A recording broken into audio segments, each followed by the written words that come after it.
बेगूसराय में केंद्रीय मंत्री गिरिराज सिंह ने विपक्ष में सीट बंटवारे को लेकर हो रहे विवाद और संयोजक पद को लेकर विपक्ष पर हमला बोला है। केंद्रीय मंत्री गिरिराज सिंह ने कहा कि इंडिया गठबंधन नहीं है, ठग बंधन है। कोई संयोजक के लिए खड़गे का नाम लेता है तो दूसरा मुंह फुलाकर घर बैठ जाता है, फिर नीतीश बाबू के आगे घुटने टेक देती है कांग्रेस पार्टी। जैसा देखने को मिला है, राहुल गांधी ने बात किया है, आपस में मेल मिलाप का हो रहा है। यह गठबंधन नहीं है बल्कि स्वार्थ का एक जमावड़ा है। किसी को डर है जेल जाने का, किसी को डर है हारने का, इसलिए गठबंधन नहीं है, गठबंधन होगा भी नहीं। कोई कहता है पंजाब में 13 सीट लड़ूंगा तो कांग्रेस कहता है मैं भी लड़ूंगा। ये आपस में नीतियों के आधार पर गठबंधन नहीं है, स्वार्थ के आधार पर गठबंधन है। नीतीश बाबू जब तक संयोजक नहीं बना तब तक मुंह फुलाए बैठे रहेंगे। संयोजक बना उनको अनिवार्य है, अगर वो बन पाए तो आगे की बात होगी। अखिलेश यादव कह रहे हैं पहले हो जाए राहुल गांधी की यात्रा से। राहुल गांधी को अपनी यात्रा से मतलब है। वो जानते हैं कि गठबंधन होना नहीं है, ये गठबंधन नहीं है बल्कि ठगबंधन है। देखिए, मेरा मानना है इंडी घमंडिया गांव में गठबंधन है। कोई खड़गे साहब का नाम संयोजक के लिए करता है तो दूसरा मुंह फुला करके घर बैठ जाते हैं नीतीश बाबू। फिर नीतीश बाबू के आगे घुटना टेक देती है कांग्रेस पार्टी। जैसा कि अखबार में दिए कि राहुल गांधी ने बात किया, तो ये आपस में मोल जोल का हो रहा है। ये गठबंधन नहीं है बल्कि स्वार्थों का एक जमाकड़ा है। किसी को डर है जेल जाने का, किसी को डर है हारने का, इसलिए ये गठबंधन नहीं है, गठबंधन होगा भी नहीं। कोई कहता है पंजाब में मैं 13 सीट लड़ूंगा तो कांग्रेस कहती है मैं भी लड़ूंगा। तो ये आपस में नीतियों के आधार पर गठबंधन नहीं है, स्वार्थों के आधार पर गठबंधन है।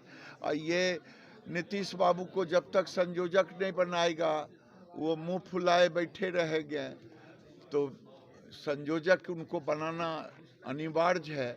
अब वो बन जाएं तब फिर आगे की बात होगी।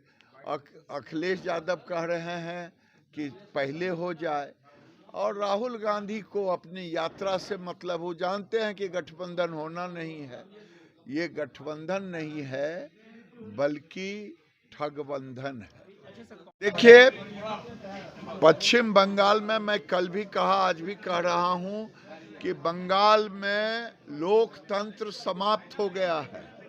बंगाल में संघीय ढांचा समाप्त हो गया है।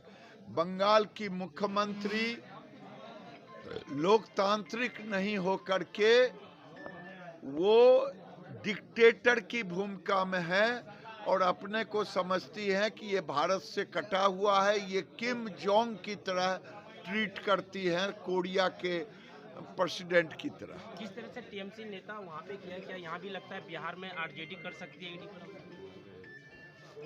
अगर देश में लोकतंत्र को बचाना है तो ममता बनर्जी की सरकार को खत्म करना पड़ेगा जनता को, नहीं तो वहाँ एक तो इस्लामिक स्टेट बनाने पर लगी हुई है ममता, और दूसरा वहाँ लोकतंत्र समाप्त। 14 सीट दे बिहार में कांग्रेस को। मैं इतना जानता हूँ कि स्वार्थों के आधार पर ये गठबंधन है।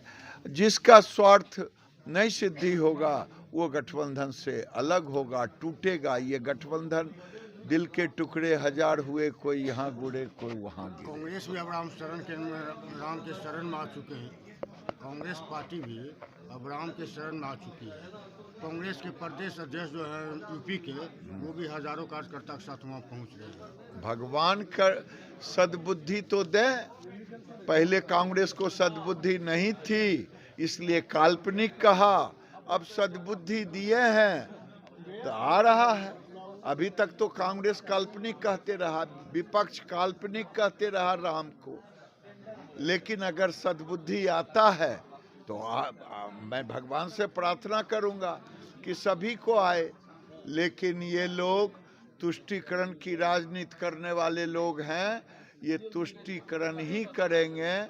अगर हिम्मत है राम के शरण में भी आए और कृष्ण को भी शरण में जाने का हिम्मत दिखाएं।